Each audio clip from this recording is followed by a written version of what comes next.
दोस्तों आज की डेट पे कॉमन सवाल आता है सबसे ज़्यादा। साहब मेरी पत्नी ने केस कर दी, 3 साल 4 साल हो चुके हैं, अब वापस आना चाहती है। साहब मैं एग्रीमेंट बना लिया, माफ़ीनामा बना लिया, अब मुझे साथ रखना है या नहीं रखना, आप बता दीजिए। कौन सी कंडीशन पे हमको रखना चाहिए, कौन सी कंडीशन पे हमको नहीं रखना चाहिए। अगर केस हो चुका है तो उसके बाद रखना चाहिए या नहीं रखना चाहिए, काफ़ी सवाल है। देखिए कोरोना में कई लोगों के 2019 या 20 में जब पुलिस एफआईआर हुई है तो उसके बाद से प्रोसेसिंग स्टार्ट नहीं हुआ। आज की डेट में काफ़ी डिले पे है प्रोसेसिंग, तो उसके बाद उनको एक चांस मिल रहा है कि साहब हम रहना चाहते हैं एक साथ में, हमारे 2 बच्चे हैं, 1 बेटियां हैं। कई लोगों के सवाल आते हैं और पर डे मैक्सिमम 1 या 2 लड़के ऐसे आते रहते हैं जो समझौता के तहत ये कहते हैं कि साहब मुझे रखना है पत्नी, लेकिन डर यह है कि कहीं वो दोबारा केस ना कर दे।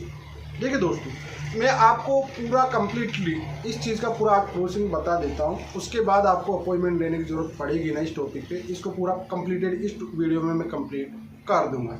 देखिए अगर आपके बाल बच्चे हैं, देखो हस्बैंड और वाइफ के बीच में, और आगे से खुद आकर चल रही है, मान लीजिए पहले स्टेप में आपको बता रहा हूँ कि आपके बच्चे हैं और पत्नी खुद आगे से आपको कॉल करके कह रही कि साहब मुझे साथ रहना है। पति कहता है कि आपने केस क्यों किया, गलती मानती कि साहब गलती होगी, और थोड़ा सा गलत फहमी की वजह से या आप लोगों के कहने की वजह से या किसी एडवोकेट के कहने की वजह से मैंने आप पे केस किया, मैं विड्रॉल करने को रेडी हूँ।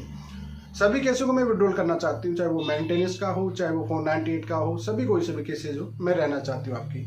आप जो लिखवाना चाहते हैं सब सिचुएशन में मैं लिख के देने को भी तैयार हूँ, बट मुझे साथ रहना है आपके साथ। गलती हुई है मुझसे, माफ़ कर सकते हो तो कर दीजिए आप। देखो ऐसा चांस है।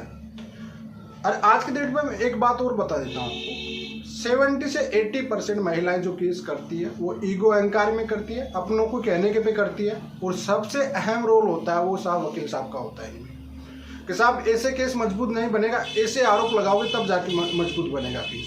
देखो कहीं ना कहीं से वो ट्रायंगल में फंस जाती है, अपने घर वालों की बात मनाने के चक्कर में, खुद का ईगो अहंकार, और जहाँ केस करने जा रही है उनकी बातों में आके वो फंस जाती है। लेकिन जब धीरे धीरे एहसास हो जाता है उस चीज़ का, तो वो समझ जाती कि कानून में कुछ नहीं रखा, हमने जो आरोप प्रत्यारोप लगाया पूरी तरह से गलत है, इसी से किसी पे कोई प्रेशर नहीं पड़ता है। उसके बाद ऑटोमेटिकली उसे फील होता है कि नहीं मेरे अपने भी मेरे साथ नहीं है, मेरा पति है जो सब कुछ है। तो भैया अगर वो आगे से विड्रॉल करना चाह रही है और आपके साथ आना चाह रही है सभी को, तो सबसे पहले भैया आपको मेंटेनेंस वाला केस विड्रॉल कराइए। अगर वो मेंटेनेंस विड्रॉल कर रही है तो उसके बाद आगे की सोचिए आप। जी हाँ, सबसे पहले आप मेंटेनेंस के केस को विड्रॉल कराएं, उसके बाद आगे की सोचिए आप। और आप कहते हो कि साहब एग्रीमेंट से, तो देखो एग्रीमेंट माफीनामा इनसे बिजनेस हो सकता है ना, रिश्ते नहीं चल सकते। आपके माइंड में अगर आप एग्रीमेंट ये माफीनामा ये चीज़ें बनवाते हो तो आगे चल के आपके माइंड में हमेशा एक सेटअप हो जाएगा कि साहब ये केस कर दी, होप रहेगा, उसको देखोगे बार बार वही चीज़ें याद आएगी, रिपीट होती रहेगी ये चीज़ें। तो ये दिक्कत होती है, रिश्ते दिल से चलते हैं। अगर कोई दिल से माफ़ी मांग रहा तो गलती एक्सेप्ट भी कर रहा तो आपको एक बार माफ़ कर देना चाहिए। बट यहाँ पे एक चीज़ कंडीशन होनी चाहिए हमेशा, चरित्र अच्छा होना चाहिए। जी हाँ, एडल्ट्री का मामला कभी नहीं होना चाहिए। देखो एक चांस को छोड़ के एक जो टॉपिक है एडल्ट्री, इस चीज़ को चाहे वो पति हो चाहे वो पत्नी हो, उस चीज़ को कभी भी माफ नहीं करना चाहिए, क्योंकि ये लोग कभी सुधरते नहीं है। ये बात आप अच्छे से समझ लेना।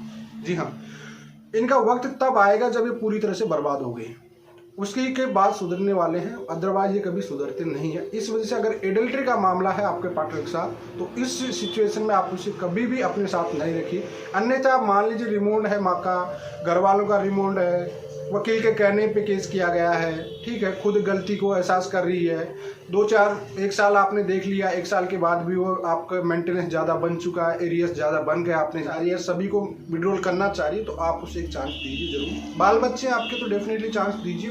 बी पॉजिटिव पॉइंट ये रखिए कि उसका एडल्ट्री में कहीं भी अफेयर नहीं है, तभी जाके आप माफ़ करिए।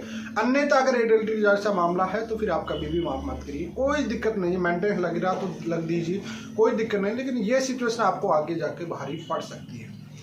दूसरी बात, आगे चल के मैं बात करता हूँ आपको सिचुएशन पे कि देखो जिसको ये गिल्टी फील हो जाती है, अपने आप को एहसास कर लेती हुआ सभी केस खुद विड्रॉल आगे चलकर आपके कहने पे विड्रॉल कर रही है, तो इसका मतलब वो खुद को गलती एक्सेप्ट कर चुकी है, वो आपके साथ रहना चाहती है। उसको एहसास भी हो चुका कि अपनों का भी हकीकत पता पड़ चुकी है उनको।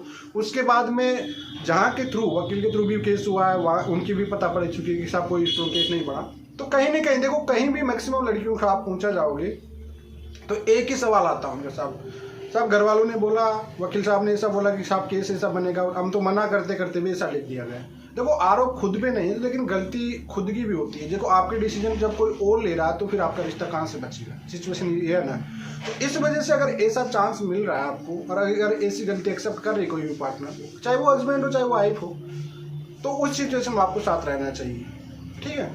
लेकिन अगर बाई चांस अगर मामला ऐसा है कि आपने खुद आंखों से देखा है एडल्ट्री 1 बार 2 बार, बार बार मना करने के बाद भी नहीं सुधरा जा रहा, तो फिर आप कोई चांस मत दीजिए, नो चांस।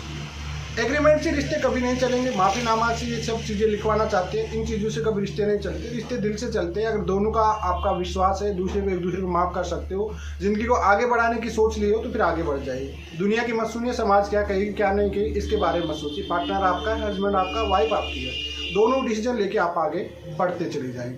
तो दोस्तों आई होप आपका, काफ़ी लोगों का एक सवाल था इसको लेकर, काफ़ी लोग इससे अपॉइंटमेंट काफ़ी बुक करते हैं, साहब हमको एग्रीमेंट बना ली, ये कर लिए वो कर लिए।